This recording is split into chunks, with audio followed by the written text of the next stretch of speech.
warahmatullahi wabarakatuh.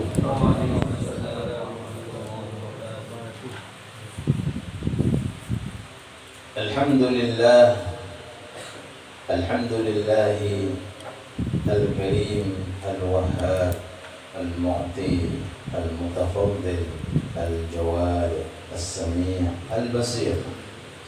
Allahumma adim salawatika wa salamaka ala abdika wa rasulika habibina wa syafi'ina wa maulana Muhammad al-bashir al-nadhir wa ala sa'iri abaihi wa ikhwanihi min al-anbiya'i wal mursalin humul qudwa fi at-ta'zim wa at-tabjil wa at-takrim wa at-takbir wa man tabi'ahum bi ihsanin ila yaumi liqa'ika ya karim ya khabir wa alaina ma'ahum wa fihim bi rahmatika ya arhamar rahimin.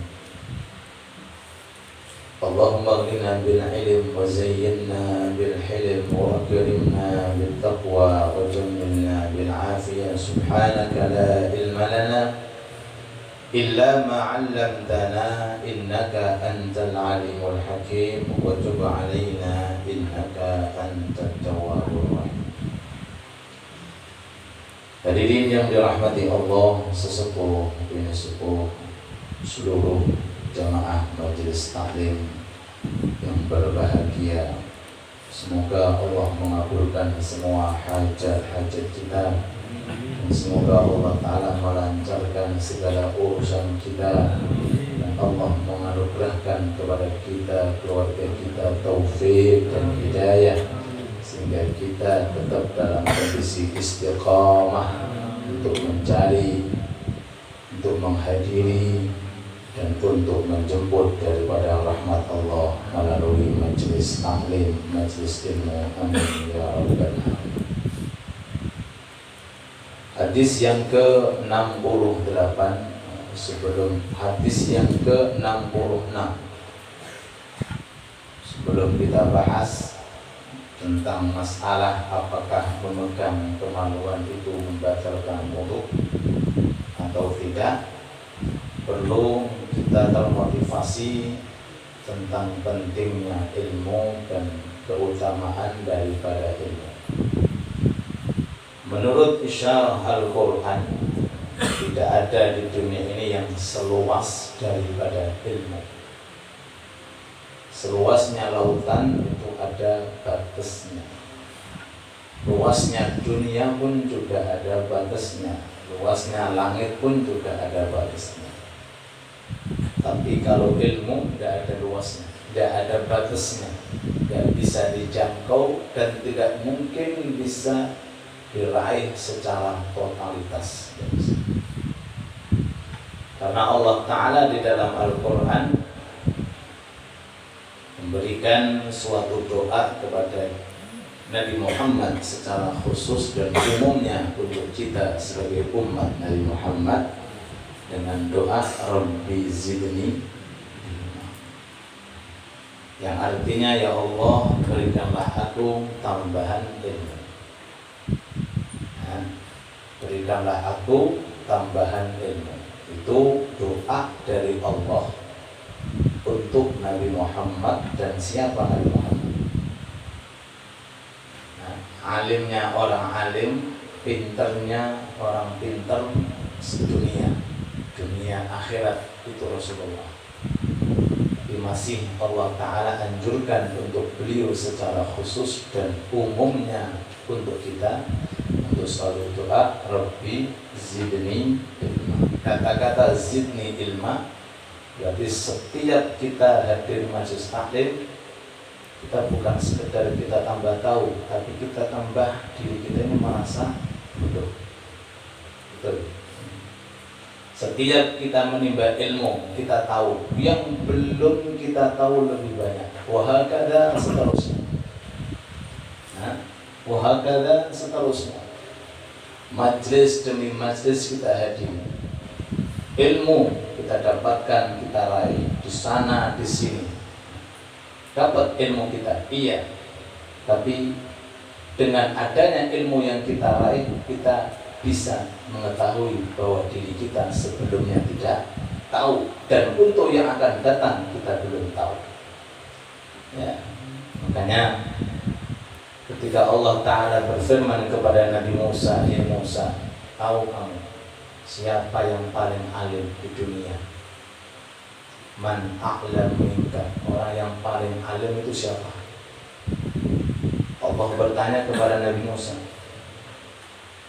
Kata Nabi Musa, "Kelihatannya gak ada ya Allah, cuma aku. Menurut pandangan saya yang zahir, yang lemah ini ya Allah, gak ada, cuma aku." Kata Allah, "Hei Musa, ada hamba-Ku namanya Khadir." Namanya siapa? Khadir. Lakopnya, kuliahnya Abul Abbas. Namanya siapa? Balya bin Malkan.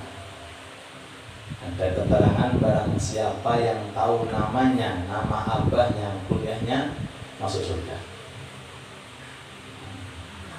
Sebutannya Khadir, kuliahnya Abul Abbas, namanya Balya, bapaknya namanya Malkan. Itu nama, status kuliah, lakopnya Nabi Khidir. Dikatakan Khidir karena setiap ditempati itu akan berubah menjadi akhdar alias hijau. Lalu berangkatlah Nabi Musa diikuti dengan khadimnya Nabi pula, namanya Yusha bin Nun. Singkat cerita, ilmu yang diterima oleh Nabi Musa dengan Nabi Khidir banyak sekali, cuma yang disebutkan di dalam Al-Quran cuma 3. Di sini isyarahnya Allah Ta'ala mengatakan wa 'allamnahu min ladunna ilma. Khidir itu gak perlu guru, dan Khidir itu gak perlu ustaz, langsung Allah yang mengajari. Wa 'allamnahu min ladunna ilma. Aku ajari itu. Siapa? Khidir, dari aku, min ladunna ilmu. Ya. Jadi ada dari sekian hamba Allah Ta'ala yang dapat ilmu melalui majlis taklim. Ada dapat ilmu melalui kitab, melalui tontonan video yang bagus-bagus. Ada pula langsung dari Allah. Dan itu Allah Ta'ala firmankan dalam Al-Quran dengan kata-kata wattaqullah wa yu'allimukumullah. Kuncinya satu, Allah Ta'ala akan mengajari kita takwa. Kalau diri seseorang itu hari demi hari takwanya ditingkatkan, ibadahnya ditingkatkan, perintahnya dikerjakan, larangan ditinggalkan, ditingkatkan terus, itu akan dapat sir-sir ilmu yang tidak ada di tidak ada di kitab, bahkan tidak ada di majlis taklim.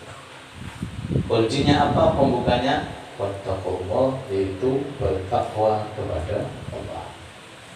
Sesuai dengan hadis Rasul, man amila bima alima awrathahu Allah ilma ma lam ya'lam. Kalau orang ingin diajari secara langsung oleh Allah, namanya ilmu laduni, maka triknya satu, amalkan setiap ilmu yang kau dapatkan. Kerjakan fadilah-fadilah, terapkan dalam kehidupan kita anjuran-anjuran agama dari kitab, dari majlis taklim. Nanti dengan sendirinya awrathahullah, Allah akan mewariskan ilmu kepada kita yang belum pernah kita dengarkan langsung dari kiai atau ustaz, belum pernah kita temukan di dalam kitab, ilmu baru dari Allah Subhanahu wa ta'ala. Semoga Allah menjadikan kita orang-orang yang suka terhadap ilmu dan diberi oleh Allah Ta'ala rahasia-rahasia daripada ilmu. Sehingga ada salah satu santri datang kepada seseorang menangis. Ditanya, kenapa kamu menangis? Guruku mati.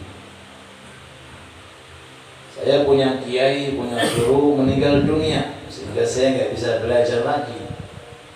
Dijawab sama orang yang ditanya tadi, kenapa kamu milih guru yang mati? Cari guru yang tidak mati. Maksudnya Allah. Cari guru yang tidak mati. Yang dimaksud adalah Allah. Itu yang diisyaratkan tadi. Firman Allah, wattaqullah wa yu'allimukumullah. Seperti yang disyaratkan hadis awrathahullahu ilma ma lam ya'lam. Ya, kalau kita di Hadramaut sering melihat orang-orang semacam itu. Jadi kalau tausiah, kalau ceramah itu, walaupun puluhan tahun kita duduk, baru terus ilmu yang disampaikan itu baru. Padahal temanya sama, tapi isinya beda. Di antaranya guru kita kita duduk 10 tahun, belum pernah satu ceramah terulang. Kalau kita kan enggak. Nah, materi sini nanti digunakan 2 hari lagi di sana, muter podo. Kalau beliau enggak, saya sebagai saksi mata. Duduk 10 tahun, hadir ceramah, maulid pengajian, itu belum pernah ada ilmu yang terulang. Setiap kali kita datang ilmu baru, datang ilmu baru, datang ilmu baru. Selain luasnya ilmu yang beliau dapatkan dari guru-gurunya, sekaligus beliau punya trik khusus mengambil dari atas, yaitu dengan trik wattaqullah wa yu'allimukumullah. Jadi kita kembali, kita tidak akan bisa menguras ilmu, tidak akan bisa walaupun kita dikasih umur jutaan tahun. Setelah Allah berfirman Rabbi zidni ilma, dan mungkin bisa. Sehingga Nabi Musa ketika ketemu Nabi Khidir, langsung Nabi Khidir mengatakan, hei Musa, ilmu yang akan aku ajarkan kepada kamu dan ilmu yang sudah kamu miliki dan ilmu yang sudah saya miliki dan seluruh ilmu yang dimiliki mulai Nabi Adam sampai hari kiamat, ibarat seperti itu, burung yang minum dari lautan. Air yang berada dalam mulutnya burung itu adalah ilmu yang ada di dunia, dan yang tersisa berupa lautan itu adalah ilmunya Allah Subhanahu wa ta'ala. Menunjukkan apa? Menunjukkan luasnya ilmunya Allah.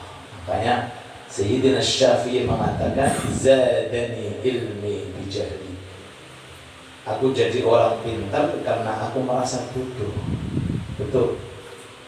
Tadi kita datang.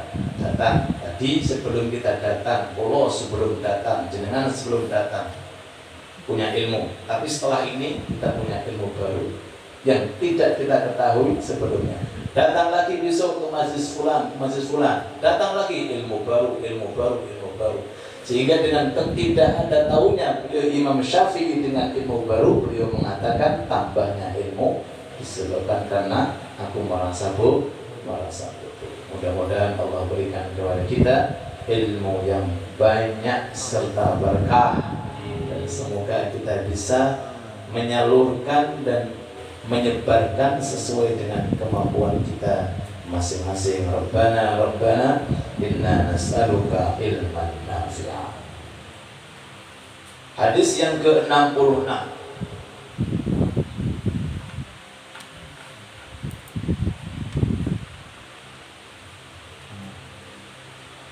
Talq bin Ali, dari sahabat Talq bin Ali radhiyallahu anhu.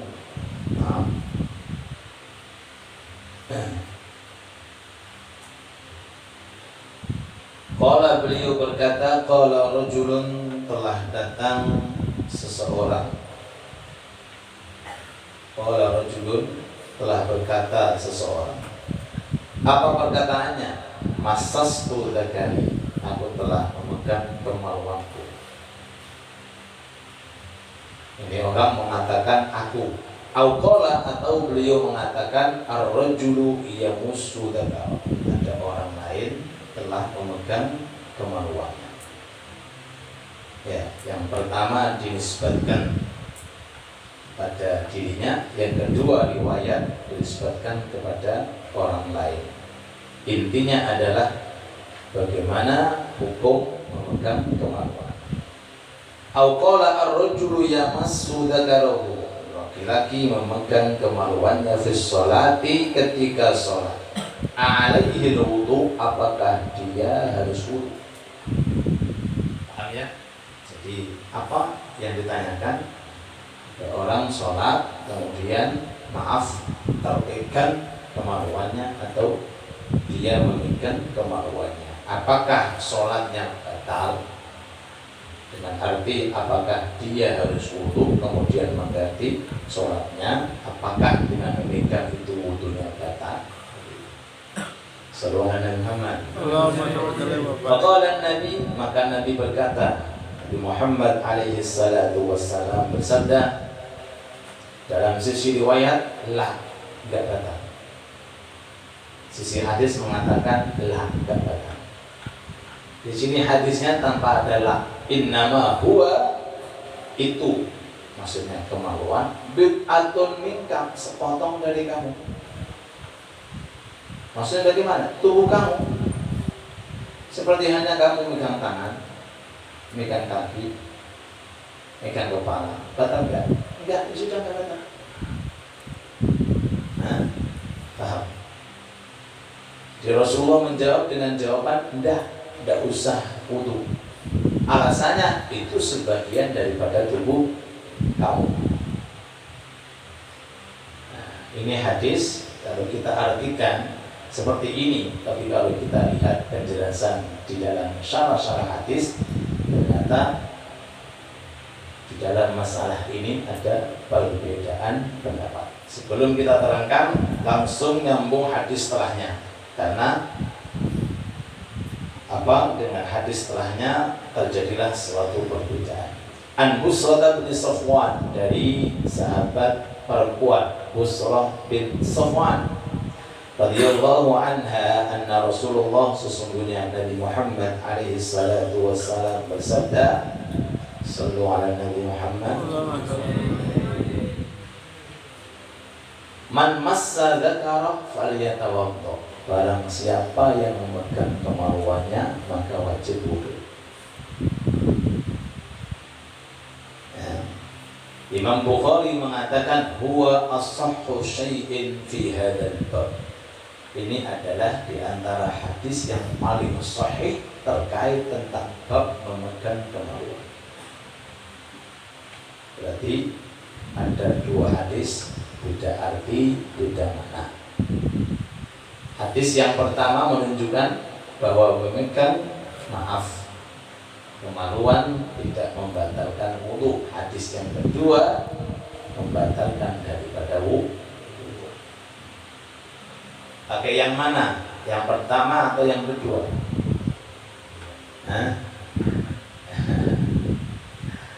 Kedua-duanya boleh. Yang ini juga boleh, yang itu pun juga boleh, tapi kita harus konsekuen dengan masalah namanya bertaklid. Kita mengikuti mazhab siapa, dan siapa yang kita ikuti. Kalau kita mau mengikuti pendapat yang pertama, itu pendapat Imam Abu Hanifah, yang beliau mengatakan la yunqidul wudu'a, tidak membatalkan wudu, walaupun itu tanpa ada hail, tanpa ada satir di tangan. Itu pendapat siapa? Imam Abu Hanifah. Iya, kata-katanya jelas. Innama huwa bid'atun minka, itu adalah sepotong daripada tubuh kamu. Jelas, tanpa basa-basi. Jadi bagi orang-orang yang ikut pendapatnya Imam Abu Hanifah, hukumnya wudu tidak batal, berarti sholatnya sah. Baik itu laki-laki dia ataupun perempuan dia, secara mutlak, ya, maka tidak membatalkan wudu. Ini pendapatnya Imam Abu Hanifah. Adapun hadis yang kedua, man massa dzakarahu falyatawaddo, ini pendapat Imam Syafi'i. Pendapat Imam Syafi'i begitu pula Imam Ahmad bin Hambal, begitu pula Imam Malik bin Anas. Tiga-tiganya ini mengatakan kalau memegang kemaluan hukumnya batal, wajib wudu dan sholatnya harus diulang. Sallallahu alaihi Muhammad. Indahnya tentang adanya suatu perbedaan.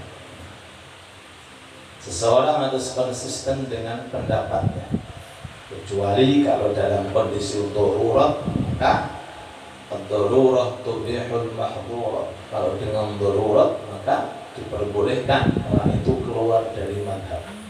Kalau dalam kondisi darurat,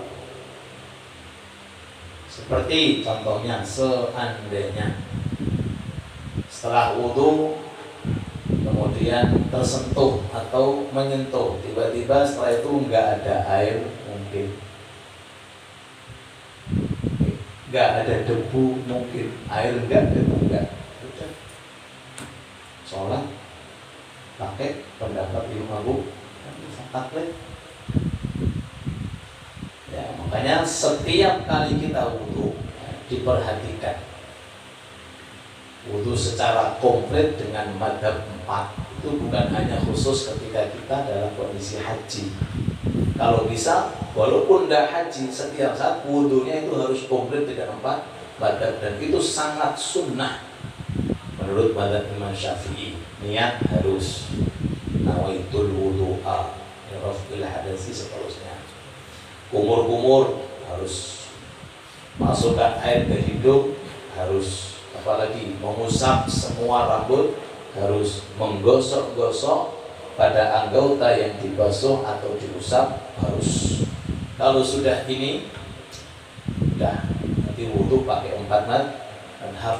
Siapa tahu ada kejadian-kejadian yang tidak kita inginkan, ternyata di lapangan nggak ada air, nggak ada, atau mungkin dalam kondisi dia punya penyakit seandainya yang membuat kalau dia wudu atau dia tamat tayamum merasa repot dan lain sebagainya, mungkin dalam kondisi itu boleh bertanya dengan Imam Abu Hanifah, dan syariat Rasul alaihi salatu wassalam itu sangatlah indah.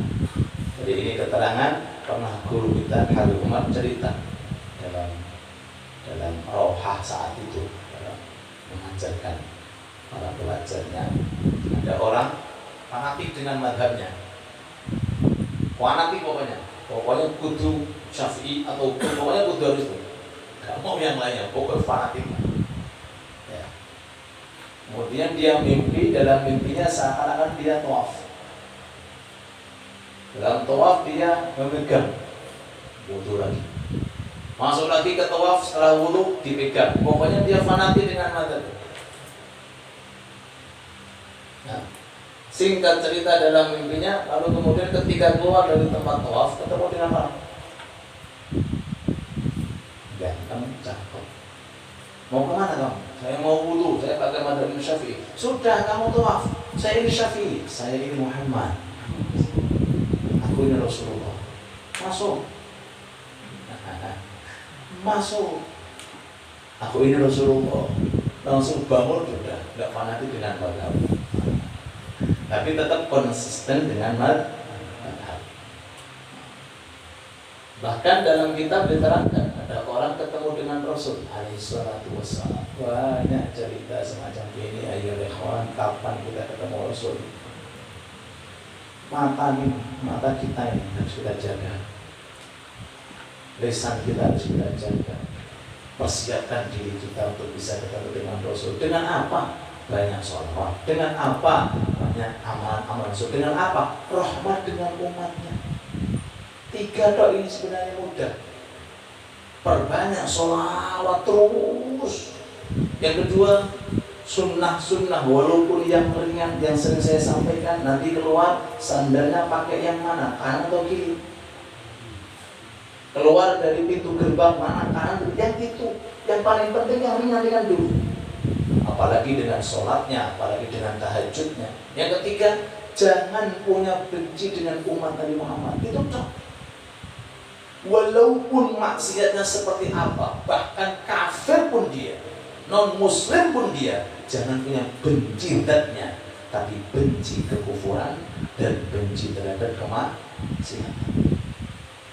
Itu tok. Wa ma arsalnaka illa rahmatan lil alamin. Selalu mendoakan umat Nabi Muhammad, Allahumma fir li ummati Muhammad. Tetangga didoakan, teman didoakan, bahkan kalau musuh kita doakan. Keluarga yang memutus kita doakan.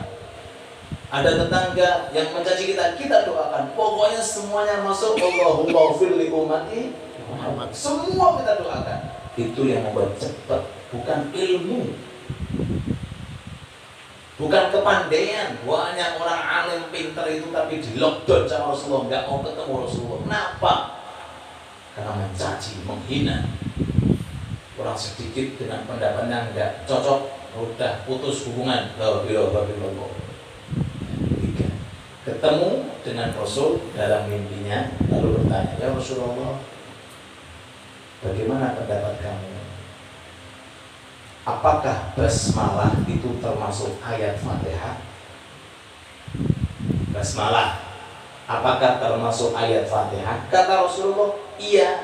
Tapi bagi yang sholat nggak baca basmalah, sah sholatnya. Loh, basmalah termasuk ayat Fatihah, tapi bagi orang, kan kita sering-sering lihat, Allahu Akbar, alhamdulillahi rabbil alamin, basmalah nggak kelihatan. Kata Rasulullah, iya, basmalah itu termasuk ayat Fatihah. Cuma bagi orang yang ketika sholat nggak baca basmalah, itu hukum sholatnya sah. Allahumma shalli ala Nabi Muhammad. Indah ya, ya. Ini baru fatwanya, ilmunya bagi Rasulullah seperti itu. Bagaimana lihat wujudnya? Allahumma shalli ala Muhammad. Jadi kita kembali bahwa inilah keterangan kalau Imam Abu Hanifah mengatakan tidak batal, kalau Imam Syafi'i diikuti dengan imam yang lainnya hukumnya batal. Kemudian karena kita mayoritas Imam Syafi'i, saya tutup dengan keterangan Imam Syafi'i sebagai berikut. Hukum memegang, ya, itu kan hanya diperuntukkan. Istilah megang itu beda dengan sentuhan. Kalau sentuhan, setiap tubuh itu bisa disifati seperti saya menyentuh dengan tangan. Itu bukan megang, tapi menyentuh. Nanti ada bapak sendiri. Ini memegang, berarti dengan telapak tangan. Imam Syafi'i berpendapat bahwa memegang kemaluan itu tidak batal selama apa? Megangnya, kembali lagi, memegang kemaluan, itu hukumnya batal kalau memegangnya pakai telapak tangan yang batin, yang dalam. Ya, definisi dalam itu mana? Oleh Imam Syafi'i, beliau mengatakan dalamnya telapak tangan itu kalau ditempeli satu dengan yang lainnya, yang nempel antara jari dengan jari-jari yang gak kelihatan itu dalam, yang kelihatan namanya luar. Nah, seperti ini. Mana yang dalam, yang gak kelihatan? Yang gak kelihatan ini kalau seandainya kita sentuhkan ke alat itu, tetap.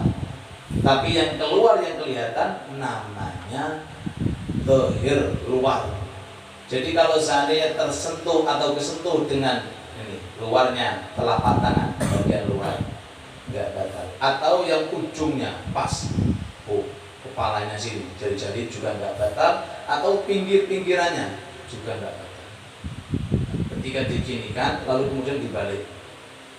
Nah, caranya gini. Jadi dalamnya telapak tangan, ketika telapak tangan yang kanan ditempelkan jadi satu, ya, kemudian digeser begini, antara jemuran dengan jemuran disandingkan, dipincerkan rasanya. Berarti ini termasuk dalam, ini pun juga termasuk dalam. Yang kelihatan ini namanya luar. Jadi kalau seandainya itu alat, ya, kita sentuh dengan yang tidak kelihatan, apalagi yang efek-efek bagian luar, itu tidak membatalkan apa? Wudu. Dan yang kedua, kalau pakai satir penghalang, entah itu plastik, entah itu sabuk tangan, entah itu apa, seperti seandainya melalui sarung atau melalui apa, itu tidak membatalkan daripada wudu. Ini perincian daripada mazhab Imam Syafi'i alaihi rahmatullah. Kemudian yang terakhir, seperti pernah saya sampaikan, termasuk menjaga suatu kehormatan kalau orang itu lebih berhati-hati terkait tentang hal semacam itu. Maksud saya, Sayyidina Ali karramallahu wajhah mendapatkan laqab karramallahu wajhah, yang dibedakan dengan sahabat-sahabat yang lainnya, matanya nggak pernah dilihat kemaluan. Ya, kalau kita seandainya bisa lebih afdal, lebih bagus, walaupun dalam kondisi-kondisi tertentu kita boleh melihat. Tapi kalau seandainya nggak melihat, maka derajat kita akan meningkat di sisi. Yang kedua, kalau seandainya tidak ada hal darurat, nggak perlu kita pegang. Apa sih pernah kita pegang? Ya. Apalagi nanti menimbulkan najis atau kotor, supaya tangan kita tetap selalu dalam kondisi bersih, kecuali kalau istinja, kecuali kalau hal-hal darurat yang lainnya, dan itu penting. Untuk apa sih maksudnya? Untuk mengarah kepada suatu kemuliaan. Walaupun seandainya memegang, melihat juga tidak ada masalah. Jadi kemuliaan yang Allah Ta'ala berikan kepada kita itu bukan yang wajib tok, yang sunat tok, bukan. Bahkan hal-hal yang semacam ini pula, kalau kita perhatikan, maka diri kita akan lebih mulia, lebih utama di sisi Allah Subhanahu wa Ta'ala. Sayyidina Utsman bin Affan setelah baiat, tangannya nempel kepada tangan Rasulullah. Setelah itu sampai meninggal dunia, tangan nggak pernah digunakan untuk kemaluan.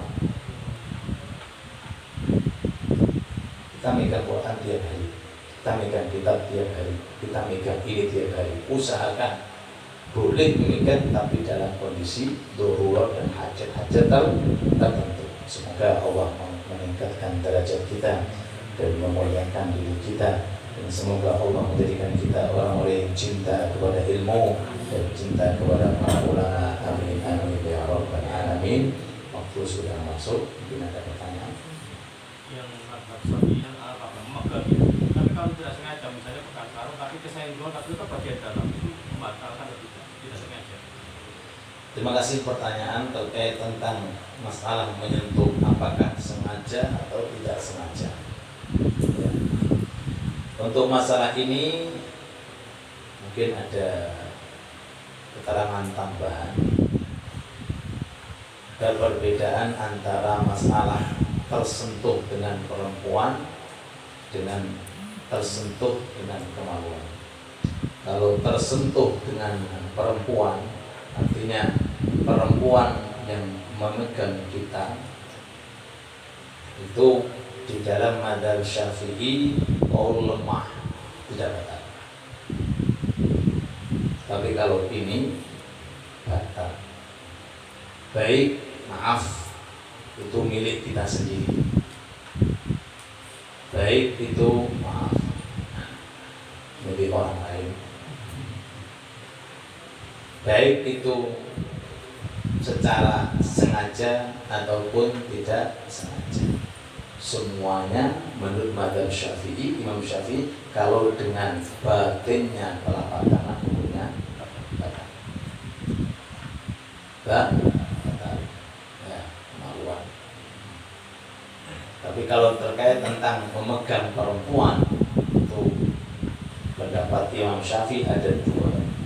Ada yang mengatakan menyentuh dengan tersentuh batal, yang kuat. Pendapat yang lemah, yang batal itu yang menyentuh, bukan yang disentuh. Nah, pendapat yang lemah ini lebih baik kita pakai dalam tawaf daripada kita harus bertakbir 4 kali.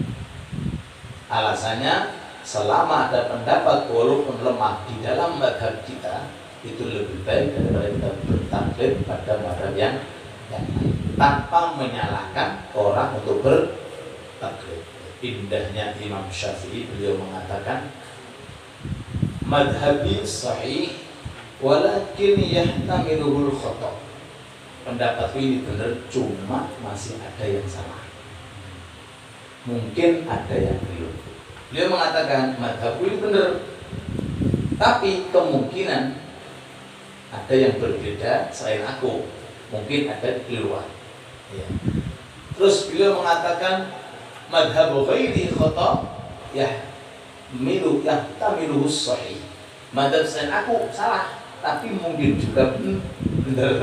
Jadi bahasanya apa nih? Saling melengkapi, saling menghormati, walaupun perbedaan daripada suatu pendapat. Itu. Nah, sekarang namanya dari usul dari cukup. Ya.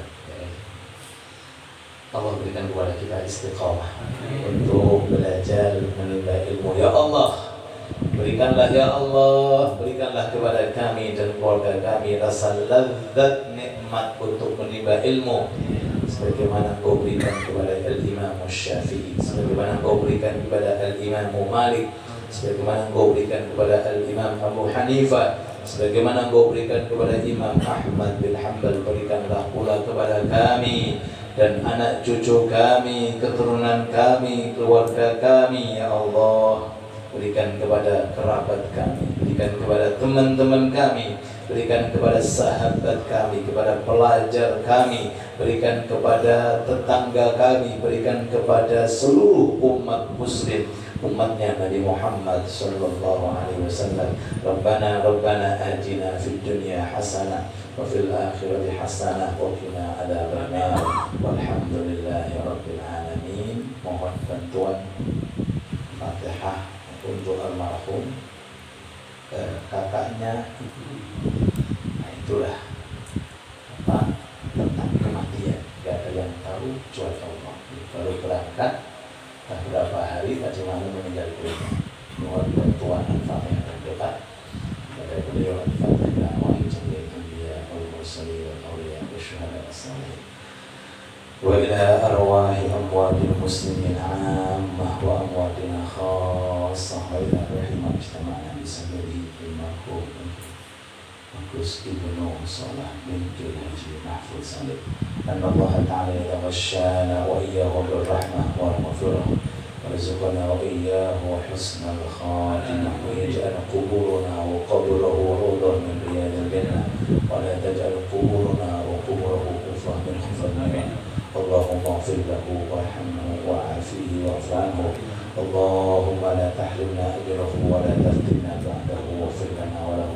اللهم تقبل منه حجه، تقبل منه عمرته، تقبل منه زيارته، تقبل منه جميع اعماله وجميع طاعته وجميع عباداته برحمتك يا ارحم الراحمين.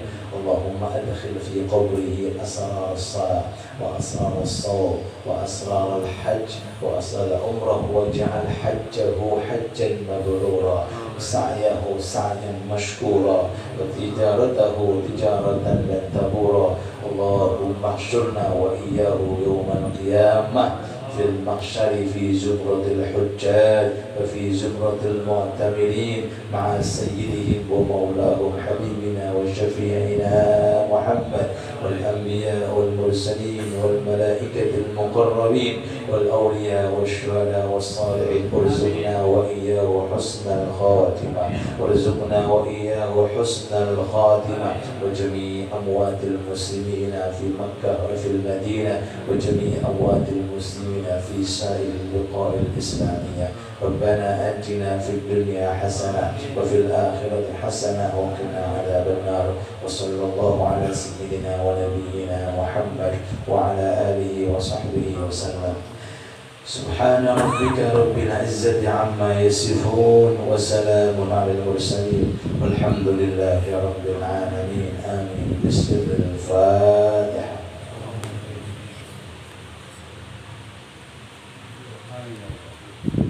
رب ربنا انفعنا بما علمتنا رب علمنا الذي ينفعنا رب فقنا وفقه أهلنا وقربت لنا في ديننا مع القدر أنثى وذكر رب وفقنا ووفقهم لما ترتدي قولا وفعلا كرما وارزق كنا حلالا دائما وأقلنا أتقياء علما نحظى بالخير ونكفى كل شر ربنا واصلح لنا كل الشؤون وأقرنا بالرضا منك العيون واقض عنا ربنا كل الديون قبل أن تأتينا رسل المنون واغفر استر أنت أكرم وإن ستر وصلاة الله تغشى المصطفى من إلى الحق دعانا والوفاء بكتاب فيه للناس شفاء وعلى الآل الكرام الشرفاء وعلى الصحب المصابح الغرار اللهم اهدنا بهدى واجعلنا من بين سالح في الرضا ولا تولنا وليا سواك ولا تجعلنا ممن خالف أمرك وعصاك